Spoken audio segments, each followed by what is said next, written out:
मुझे पता है बहुत सारे लोगों के मन में ये दुविधा है कि उत्तराखंड के करंट अफेयर्स को कैसे पढ़ा जाए, और मुझे बहुत सारी क्वेरीज कमेंट्स में भी आती हैं और व्हाट्सएप पे भी आती हैं।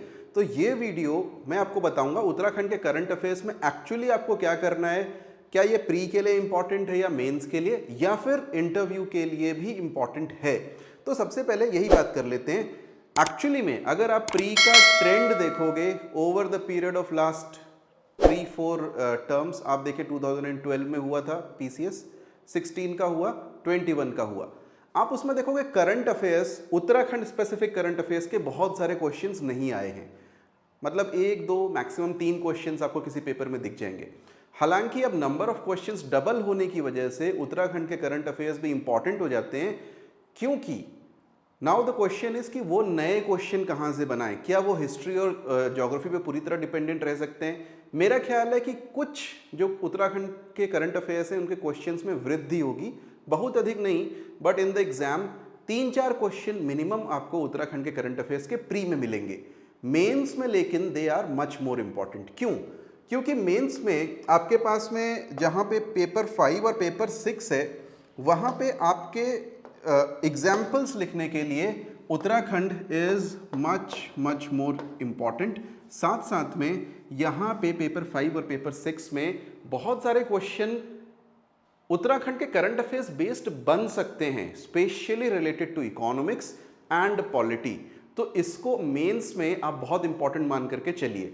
थर्ड थिंग इज इंटरव्यू के लिए, यस डेफिनेटली अभी यूके पीसीएस 2021 के इंटरव्यूज चल रहे हैं। उत्तराखंड के करंट अफेयर्स डेफिनेटली वहाँ पूछे जाएंगे, लगभग हर व्यक्ति से पूछे जाएंगे। Everybody who is going to take the interview, वहाँ पे आपसे क्वेश्चन मिलेगा ही मिलेगा। तो इसलिए आपको इनको ध्यान से देख लेना है। इसकी एक पीडीएफ मैंने प्रॉमिस कर रखी है इंटरव्यू वालों को।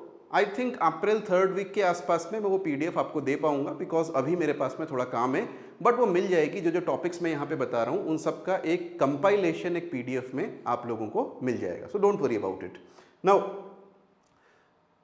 अब मैंने किया क्या है, टॉपिक्स तो बहुत सारे थे, नेचुरली 50-60 टॉपिक्स तो हैं ही हैं। उन 50-60 सीरियस टॉपिक्स में जो कि पिछले 1-2 साल में न्यूज़ में रहे हैं, मैंने इस तरीके से किया है ताकि आपको पढ़ने में सरलता हो। क्या किया मैंने कि मैंने उनको बांट लिया है, for example polity and governance related topics में। तो ये बहुत सारे टॉपिक्स ऐसे होते हैं ना जो कि जब आप बांट लेते हो तो पढ़ने में ईजी हो जाते हैं। दूसरा ज्योग्राफी, डिजास्टर्स, इन्वायरमेंट वाले में, देन इकोनॉमिक और डेवलपमेंट के इश्यूज़ में, सोशल इश्यूज़ में, लीगल इश्यूज़ में, या इनफैक्ट मैं यहाँ पे कह लूँ laws and cultural and historical issues. कुछ इश्यूज़ ऐसे हैं जो मिसलेनियस, कहीं फिट नहीं होते, वो शायद वन टाइम इश्यू रहे होंगे या उनका उतना रेलेवेंस हो या ना हो, पर वो मिसलेनियस इश्यूज़ हैं। तो इस तरीके से करके हर स्लाइड में आपको कुछ टॉपिक्स आगे दिखने वाले हैं। कौन कौन से हैं वो टॉपिक्स, आइए देखते हैं। सबसे पहले शुरू करते हैं लॉज से। लॉज से इसलिए शुरू कर रहे हैं क्योंकि लॉ सबसे ज़्यादा न्यूज़ में यही आ रहा है आजकल। सबसे ज़्यादा न्यूज़ में देखोगे और गवर्नमेंट भी सबसे ज़्यादा फोकस कर रही है यूसीसी पे, बिकम्स इंपॉर्टेंट, क्योंकि उत्तराखंड इंडिपेंडेंट इंडिया में पहला स्टेट है जिसने यूसीसी लागू किया है। अब इससे रिलेटेड चीज़ें, फॉर एग्जांपल इस यूसीसी के कुछ जो छोटे छोटे प्रोविजंस हैं जो शायद काम आ सकते हैं। अगर आपको देखना हो तो मैं नीचे लिंक में एक वीडियो दे रहा हूँ, you can watch that video और आपको शायद समझ में आए कि उत्तराखंड का यूसीसी किस तरीके से बना हुआ है। Then secondly anti riot ordinance. अभी हाल में ही क्या हुआ कि उत्तराखंड गवर्नमेंट ने एक ऑर्डिनेंस निकाला है। ऑर्डिनेंस मींस आर्टिकल 213 के तहत गवर्नर ने डायरेक्टली किया है, विधानसभा का उसमें रोल नहीं था, और 6 महीने के अंदर में विधानसभा को उसको पास करना पड़ेगा। तो जब पास करेगी करेगी। ऑर्डिनेंस जो निकाला था उसमें ये कहा गया था कि बेसिकली जो राइटर्स हैं, हल्द्वानी राइट्स के बाद में इश्यूज हुए ना, कि वो जो जिसने रायट किया, दंगा किया, उससे ही उसकी प्रॉपर्टी वसूल कर ली जाएगी। बस इतना ही है, इसमें ज़्यादा कुछ नहीं देखना है। Then freedom of religion amendment act 2022, आपको इसके पोस्टर लग जाएंगे पूरा उत्तराखंड में ना, पोस्टर लगा रखे हैं सरकार ने कि हमने बहुत बढ़िया काम किया है। बेसिकली ये रिलीजियस कन्वर्जन के अगेंस्ट में एक एक्ट लेकर के आए हैं कि रिलीजियस कन्वर्जन को थोड़ा टफ कर दिया है। जो हिंदूज बाकी रिलीजन में कन्वर्ट हो रहे होंगे उनको पहले एक नोटिस देनी पड़ेगी कि भैया हम कन्वर्ट हो रहे हैं, और ये वो सरकार जांच करेगी कि कहीं ऐसा तो नहीं कि इनको ज़बरदस्ती कन्वर्ट किया जा रहा है या फिर इनको पैसा दे करके कन्वर्ट किया जा रहा है, और उसके बाद में वो आगे बढ़ेंगे। तो बहुत ही कंट्रोवर्शियल टाइप का एक्ट है। Now this is the most controversial law of them all. 2018 and 2022 में कुछ अमेंडमेंट्स लाए गए UPZALR एक्ट में। UPZALR is zamindari anti zamindari act, उससे जमींदार को हटा दिया गया था। बेसिकली ये लैंड रिफॉर्म एक्ट है, ठीक है। तो लैंड रिफॉर्म्स एक्ट में 2018 में कुछ चेंजेस लाए गए। कौन से चेंजेस ये आपने देखे हैं, मैं आपको संकेत करता हूं। इसके बेसिस पे ही एक मूवमेंट चला मोस्टली ऑनलाइन, जिसको कहते हैं उत्तराखंड मांगे भू कानून, की हमें भू कानून चाहिए। वो इससे रिलेटेड है 2018 के चेंजेस से। 2022 में भी कुछ अमेंडमेंट आए, लेकिन उसका उतनी चर्चा नहीं हुई। Anti cheating act, again Dhami ji ने तो इस पर एक गाना भी बनवा दिया और किसी ने गाया भी है। तो ये एंटी चीटिंग एक्ट जो है, ये अगेन सरकार बोलती है कि हमारी बहुत बड़ी उपलब्धि है। नो वंडर अगर ये आपको एग्जाम में पूछ लिया जाए, पूछा जा सकता है, ठीक है। हमने ये बोलते हैं कि हमने देश का सबसे कड़ा एंटी चीटिंग एक्ट बनाया है। देन विमेन रिजर्वेशन एक्ट, तो इसके क्या प्रोविजन है आपको सिंपली पता होने चाहिए। डिपेंडेंट्स ऑफ राज्य आंदोलनकारी रिजर्वेशन, अब ये बस पता होना चाहिए कि ऐसा कुछ रिजर्वेशन की बात चल रही है। अगेन ये दोनों जो है ना, ये सब जुडिस वाली चीज़ें हैं। यहाँ पे कुछ ना कुछ कोर्ट केसेस चल रहे हैं और चलते रहेंगे, इसका कोई सोल्यूशन नहीं है। Lastly shifting of high court, सबको पता होगा कि हाई कोर्ट नैनीताल से शिफ्ट हो रहा है, तो कहाँ जा रहा है, क्यों जा रहा है, ये सारे रीजंस। अगर इंटरव्यू हैं तो ये सही है कि गलत है, मेंस में भी इसी तरीके से, लेकिन प्री में सिंपली कहाँ जा रहा है, इस तरह की आपको बातें ध्यान में रखनी है। तो ये हुए polity governance laws related news. Next is polity and governance related news. अब फॉर एग्जाम्पल डैम्स से रिलेटेड इश्यूज बहुत बार न्यूज़ में रहते हैं कि कौन से नए प्रोजेक्ट आ रहे हैं। उन प्रोजेक्ट पे कई बार लोगों का ये होता है कि भाई ये बनने चाहिए, नहीं बनने चाहिए, या फिर कोई डैम डिस्ट्रॉय हो गया हो। 2021 में एक आपदा आई थी, उसमें एक डैम पे असर पड़ा था, प्रोजेक्ट पे असर पड़ा था। तो ये सारी चीज़ें आपको ध्यान में रखनी है। सेकेंडली एंटी इंक्रोचमेंट ड्राइव, अभी हाल में क्या हुआ, उत्तराखंड गवर्नमेंट ने एक ड्राइव चलाई इंक्रोचमेंट को ख़त्म करने की। हल्द्वानी का इश्यू भी उससे कनेक्टेड है। और अगर आप थोड़ा सा और पढ़ रहे होंगे तो आप देखोगे कि फॉरेस्ट्स के अंदर में, फॉरेस्ट की लैंड पे बहुत सारे इंक्रोचमेंट हुए हैं, वो चाहे रिलीजियस स्ट्रक्चर के हों या फिर कमर्शियल स्ट्रक्चर्स के हों, दोनों ही तरीके के। इनफैक्ट इसी से कनेक्टेड एक इशू है और वो है वन गुज्जर का, ठीक है। तो वन गुर्जर एक कम्युनिटी है जो वहाँ रहती है, बार बार सरकार उनको निकालना चाहती है, वो निकलते नहीं है। तो ये सारे रिलेटेड इश्यूज किससे हैं, एंटी इंक्रोचमेंट से, specifically forest related. Then revenue police, 2021 के बाद में गवर्नमेंट ने बोला कि रेवेन्यू पुलिस हम बंद कर देंगे। तो रेवेन्यू पुलिस के बारे में वैसे ही आपको पता होना चाहिए, क्यों शुरू हुई, कब शुरू हुई, बंद क्यों कर रहे हैं, ठीक है। बंद अभी हुई नहीं है, बाय द वे बता दूं आपको, गवर्नमेंट का डिसीजन है केवल कि बंद करेंगे। फॉरेस्ट पंचायत अमेंडमेंट रूल्स अभी हाल में आए हैं, basically related to herbal production and eco tourism. तो ये थोड़े ग्रोथ एरियाज हैं, सरकार इनको बढ़ावा देना चाहती है, तो इनके लिए इन्होंने कहा कि फॉरेस्ट पंचायत को हम कुछ राइट्स दे देते हैं कि वो इसमें काम कर सकते हैं। इलेक्शन रिलेटेड, अब इलेक्शंस हो रहे हैं, तो हमारे पास में कितनी लोकसभा की सीट्स हैं, कितनी राज्यसभा की सीट्स हैं, कितनी विधानसभा की सीट्स हैं, क्या इनमें से कोई रिजर्व्ड सीट भी है, इनमें से एमपी कौन बनता है, क्योंकि तब तक तो इलेक्शन के रिजल्ट आ चुके होंगे, जून 4 को रिजल्ट आ रहे हैं, ठीक है। राज्यसभा के एमपी कौन कौन है, उनके नाम वगैरह आपको पता होने चाहिए। इस तरह के क्वेश्चन इंटरव्यू में काफ़ी पूछ लिए जाते हैं, लेकिन प्री में भी पूछे गए हैं, कितनी लोकसभा की सीटें हैं, कितनी राज्यसभा की सीटें हैं, विधानसभा में कोई अगर पहले नॉमिनेटेड होता था, अब क्यों नहीं होता है, कौन से सेक्शन में होता है, कौन से अमेंडमेंट में हटाया गया, ये सारी चीज़ें आपको पता हों। इनर लाइन परमिट का इशू, कई सारे लोग इसकी डिमांड कर रहे हैं कि इनको इनर लाइन परमिट देना चाहिए। अब देना चाहिए या नहीं देना चाहिए, इनर लाइन परमिट है क्या, कौन से एरिया में है, क्या उत्तराखंड में कभी इनर लाइन परमिट था, इस तरह की बातें विशेषकर मेंस और इंटरव्यू के लिए इंपॉर्टेंट है।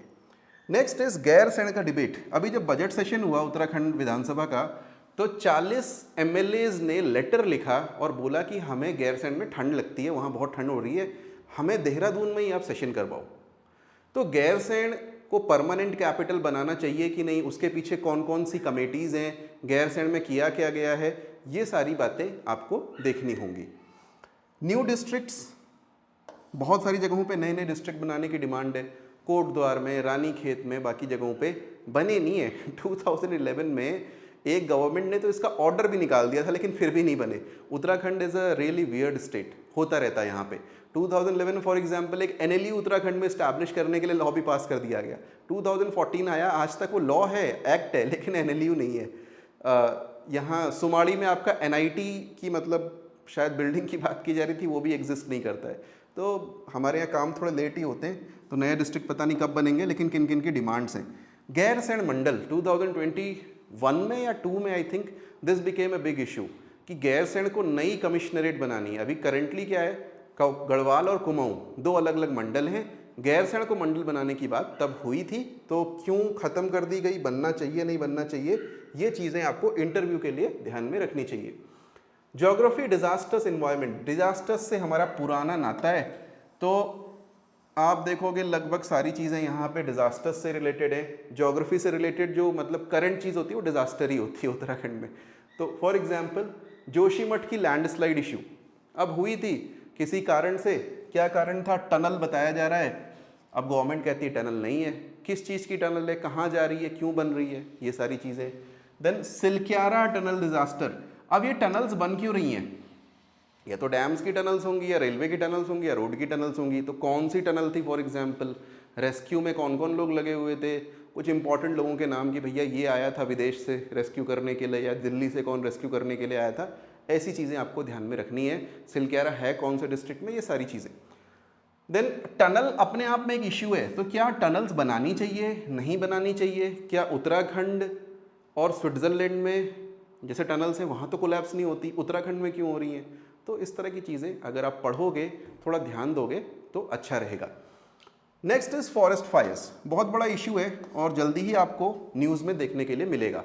मतलब हर अप्रैल से चालू हो जाता है अपना, और अक्टूबर तक यही रहता है कि फॉरेस्ट फायर्स हो रही है। बीच में बस 1-2 महीने जब बारिश होती है जून जुलाई अगस्त में, तब थोड़ा फॉरेस्ट फायर्स कंट्रोल में रहती हैं। तो फॉरेस्ट फायर्स क्यों होती हैं, कहाँ पे होती हैं, कैसे मिटिगेट की जाती हैं, उसके लिए गवर्नमेंट ने कोई स्टेप्स लिए हैं कि नहीं, अपने आप ही ये हर साल करंट अफेयर्स में आता है। वाटर स्कार्सिटी होनी शुरू हो गई है, अभी गर्मी शुरू भी नहीं हुई, लेकिन उत्तराखंड के कई सारे डिस्ट्रिक्ट्स में, कई सारे सिटीज़ में जहाँ बीच में नदी बहती है वहाँ भी वाटर स्कार्सिटी। मेरे टाउन की बात करूँ, बागेश्वर में वाटर स्कार्सिटी होनी शुरू हो चुकी है। ठीक है, मार्च आया है अभी, जबकि बागेश्वर में 2 नदियाँ बहती हैं, एक गोमती दूसरी सरयू, पर क्यों, कैसे, वो क्या करना चाहिए, ये सब इंटरव्यू के क्वेश्चन हैं। वेस्ट मैनेजमेंट अपने आप में एक इश्यू है, क्योंकि हमारी जितनी पॉपुलेशन नहीं है उससे ज़्यादा टूरिस्ट हर साल यहाँ आके जाता है। तो जो म्यूनिसिपल वेस्ट है और जो टूरिज्म रिलेटेड वेस्ट है, वो दोनों को ही कैसे मैनेज करना चाहिए, सॉलिड वेस्ट को कैसे मैनेज करना है, लिक्विड वेस्ट को कैसे मैनेज करना है, नमामि गंगे स्कीम क्या चीज़ है, आप क्या ऑब्जर्व कर रहे हैं कि क्या इश्यूज़ हैं। जैसे मैं एक इश्यू बता देता हूँ, जो घर पे कूड़े वाला आता है ना, वो कहता है, उसमें बजता रहता है गाना कि सूखा अलग करो, गीला अलग करो। तुम उसे अलग भी करके दोगे तो वो सेम ट्रक में डाल देता है, उसमें छेद 2 होते हैं लेकिन कंपार्टमेंट अलग नहीं होते। मतलब एक तरफ से सूखा डालोगे, दूसरी तरफ से गीला डालोगे, तो बीच में कोई डिफ्रेंशिएशन नहीं है, तो क्या फ़ायदा। बेसिकली आपने सेग्रीगेशन घर पे कर भी लिया, तो आपके वेस्ट कलेक्शन के जो ट्रक होते हैं कम से कम वो तो अलग होने चाहिए। जस्ट एन एग्जाम्पल, ठीक है। Doppler radars again disasters related, तो कुछ जगहों पे जैसे मुक्तेश्वर में या लैंसडाउन में डॉपलर रडार्स गवर्नमेंट ने लगवाए हैं। क्यों, जब अभी बारिश होगी ना, आपके मोबाइल में, अगर आप उत्तराखंड में रहते हैं, फटाफट मैसेज आएंगे कि इस दिन भारी बारिश की संभावना है। वो कैसे हो रहा है, this early warning system is basically Doppler radars. तो कहाँ कहाँ लगाए हैं, क्यों लगाए हैं, क्या होते हैं, इनके बारे में आपको पता होना चाहिए। This is a disaster management related thing. Then economics and development के इश्यूज़ की बात करें तो सबसे बड़ा तो ये हुआ था कि भैया दिसंबर में ग्लोबल इन्वेस्टर समिट किया गया देहरादून में, और बड़ा मज़ा आया। सारी रोडें उन्होंने नई बना दी, रोड के किनारे किनारे सब पेंट कर दिया, सारी दुकानों के जो वो बोर्ड थे ना, वो हरे लाल मतलब एक जैसे कर दिए सारे। दिसंबर में ये हुआ, जैसे ही वो समिट खत्म हुई, आई थिंक 11th को खत्म हुई, उसके 15 दिन बाद दोबारा रोडें खोद दी कि अब हमको तार अंदर डालने हैं। इस समय पे आधा देहरादून खुदा हुआ है कि हमको सीवर अंदर डालना है, सीवर की लाइन अंदर डालनी है, जो पिछले 5 साल से काम चल रहा है। तो ये तो मेरा रैंट है, बट हाँ, इन्वेस्टर समिट में क्या हुआ, क्यों किया जाता है, क्या इससे पहले भी कभी इन्वेस्टर समिट हुआ था, उसके क्या इम्पैक्ट रहे, ये चीज़ें हमें देखनी चाहिए। बजट एंड इकोनॉमिक सर्वे, ये मैं आपको कोर्स में कराऊंगा, इसकी आपको चिंता करने की ज़रूरत नहीं है। पूरा इकोनॉमिक सर्वे में ही लगभग उत्तराखंड की इकॉनमी आपकी खत्म होनी है और कुछ देखना ही नहीं है बजट और इकोनॉमिक सर्वे के अलावा, अगर आपको उत्तराखंड की इकॉनमी पढ़नी है तो।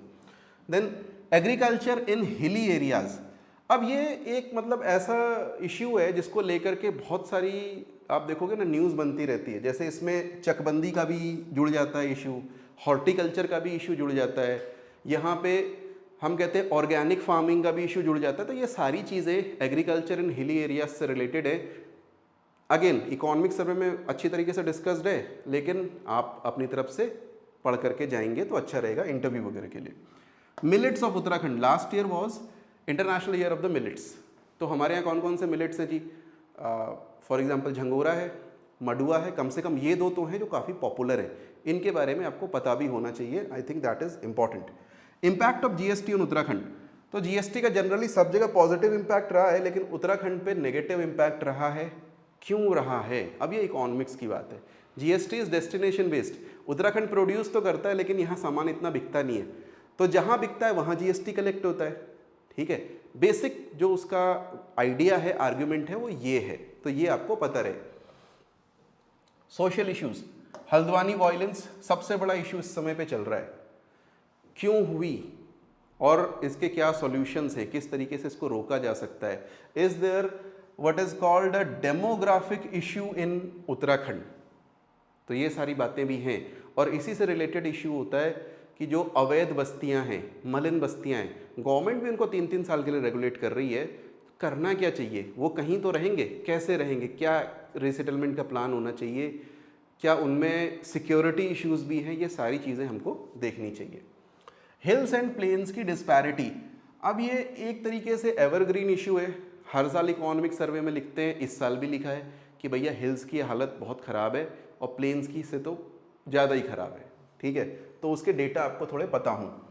मूल निवास और भू कानून, ठीक है, भू कानून को लेकर के एक काफ़ी लंबा चौड़ा बात चली। मूल निवास को लेकर के कुछ रैलियाँ अभी हुई हैं। लोग कह रहे हैं 1950 का मूल निवास दो।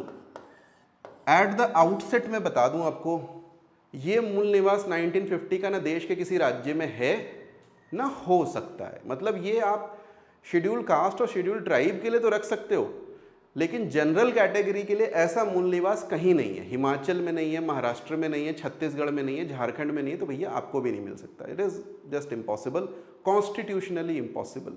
लेकिन डिमांड है तो आपकी एक ओपिनियन होनी चाहिए। सबसे पहले आपको उसकी कॉन्स्टिट्यूशनल पोजीशन पता होनी चाहिए।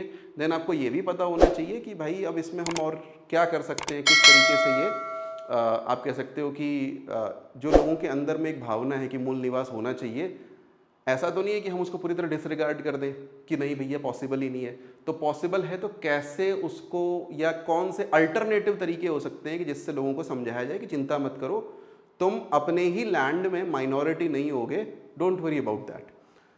देन ड्रग मेनिस बड़ा इश्यू है और इसको लेकर के पुलिस भी काफ़ी कुछ आप कह सकते हो कि अभियान चलाती रहती है। तो कौन से वो अभियान है, क्या इश्यूज़ हैं, स्पेशली आपसे इंटरव्यू में पूछा जा सकता है। प्री और मेंस के लिए इतना इंपॉर्टेंट नहीं है। कास्ट इश्यूज़ कई बार होते हैं, कास्ट को लेकर के यहाँ पे झगड़े। वुमेन रिलेटेड इश्यूज़ एवरग्रीन है, जहाँ पे सोसाइटी आएगी वहाँ पे आएगा ही आएगा। मिसलेनियस G20 समिट, अब इसमें आपको ये पता होना चाहिए कौन कौन सी समिट कौन कौन सी लोकेशन पे होगी। तो 3-4 लोकेशन उत्तराखंड में थी, रट लो, ख़त्म करो उसको, 5 मिनट का टॉपिक है। Boundary disputes with China and Nepal, क्या चाइना के साथ हमारा कोई बाउंड्री डिस्प्यूट है, क्या नेपाल के साथ हमारा कोई बाउंड्री डिस्प्यूट है उत्तराखंड में? ये एक बात है और उसका जो कनेक्शन है नेशनल सिक्योरिटी से, शायद आगे मैंने कहीं लिखा भी हुआ है किस तरीके से है। देन इस बीच में क्या हुआ कि एक नया जुमला चला। प्रधानमंत्री जी गए बद्रीनाथ के पास, एक गांव है माणा, माणा में जाकर के उन्होंने कहा ये देश का अंतिम गांव नहीं है, ये प्रथम गांव है। ठीक है, अब कहने को तो कह दिया आपने, फिजिकली डिसेबल्ड को दिव्यांग कह दिया, उससे फ़र्क क्या पड़ा? आई डोंट थिंक कोई बहुत बड़ा फ़र्क पड़ा होगा। तो प्रथम गांव कहने से कोई फ़र्क नहीं पड़ा, लेकिन पूछा जा सकता है कि प्रथम गांव होता कहाँ है? प्रधानमंत्री ने कहाँ पे कहा था? तो माणा में कहा था। प्रथम गांव मतलब जो बॉर्डर विलेजेस हैं, सीमांत गांव हिंदी में कहते हैं वो। अंकिता भंडारी केस काफ़ी न्यूज़ में है आजकल, है ना। मिसलेनियस टॉपिक है, लेकिन this is connected to revenue police क्यों ख़त्म की गई। तो क्या केस है, क्या चीज़ हुई, क्या नहीं हुई, ये बात आप कम से कम इंटरव्यू के लिए तो ध्यान में आपको होनी ही चाहिए। देन अग्निवीर स्कीम और उसका उत्तराखंड में क्या इम्पैक्ट रहा है, पॉजिटिव नेगेटिव, इंटरव्यू के लिए इंपॉर्टेंट है, प्री मेंस के लिए मैं नहीं कहता। Distribution of assets between UP and UK, again ये मेंस के लिए इंपॉर्टेंट हो सकता है, प्री के लिए ऐसा कुछ नहीं है। एक चीज़ जान लो कि उत्तराखंड में आज भी बहुत सारे एसेट्स हैं जो उत्तर प्रदेश सिंचाई विभाग के हैं। यूपी का जो इरिगेशन डिपार्टमेंट है उत्तराखंड में कैनाल्स कंट्रोल करता है, स्पेशली हरिद्वार और उसके आसपास में। यूपी के बहुत सारे वहाँ होटल्स वगैरह भी थे जिन पे कुछ बीच में सॉल्यूशंस हुए हैं, तो क्या वो चीज़ें हैं उनके बारे में आप पता रखें। डेमोग्राफी एंड सेंसस के इश्यूज, सेंसस तो देखो हमेशा ही इंपॉर्टेंट रहता है, प्री में हमेशा ही 1-2 क्वेश्चन आते हैं, मेंस में भी इससे रिलेटेड क्वेश्चन आपको मिल सकते हैं, इससे मतलब डेमोग्राफी से रिलेटेड क्वेश्चंस, तो वो आप ध्यान में रखिएगा कि क्या डेमोग्राफी है, किस तरीके से चेंज हो रही है। मैं रूरल अर्बन वगैरह वगैरह की बात कर रहा हूँ। Then cultural and historical issues, अभी हाल में क्या हुआ, मैंने सुबह की क्लास में बताया था, बेरीनाग केव्स, बेरीनाग में क्या कुछ केव्स मिली है 2024 में, आई थिंक जनवरी में। उन केव्स में 2 प्री हिस्टोरिक रॉक शेल्टर्स हैं, पेंटिंग्स मिली हैं, तो उससे रिलेटेड आपको पता होना चाहिए। देन जीआई टैग्स कौन कौन से आइटम्स को मिला है उत्तराखंड के, तो ये आप कम से कम एक लिस्ट, मेरे ख्याल से इस बीच में क्या हुआ है कि 20-25 आइटम्स को मिल गया है, तो अपने अपने ज़िले से संबंधित तो जरूर पता होना चाहिए। मैं कहूँगा पूरे स्टेट के भी याद कर लो, तो 25-30 एक बार बस लिस्ट देख के जानी है आपने, कोई परेशानी नहीं है उसमें, एग्जाम से 1 घंटे पहले देख लेना। आदि कैलाश, यहाँ पे मोदी जी गए थे और वहाँ पे कौन से कुंड हैं, क्या चीज़ है आदि कैलाश, ओम पर्वत क्या चीज़ है, ये छोटी छोटी चीज़ें अगर आप पढ़ोगे तो मेरे ख्याल से एग्ज़ाम में काम आएंगी।